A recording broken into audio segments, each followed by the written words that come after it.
Alright, so I need to change the air filter on this Honda. And it's pretty easy. All you're going to need is obviously a brand new filter and a screwdriver or electric drill. But obviously first thing to do is prop your hood up. Air filter's right under here. These are captive screws, meaning they're not going to come out once you unthread them from the bottom part of the airbox.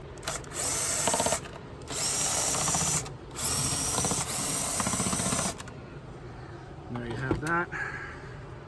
So now you just lift up, set this aside, and here's the air filter, which it can definitely do to be changed, as I was saying. Grab the new one. You guys can see the difference in the coloring. I don't know how old this one was, but we'll go ahead and just flop it in.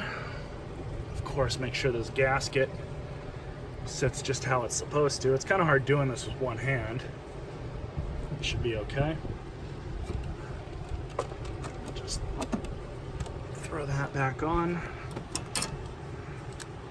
And I'm gonna put these back on nice and slowly.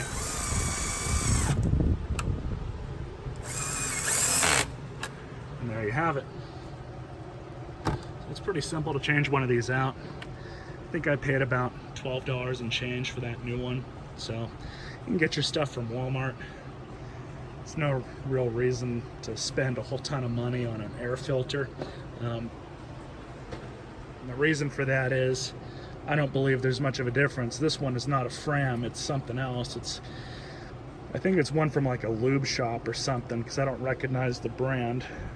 Parts Master, I believe that's a Quick Lube brand.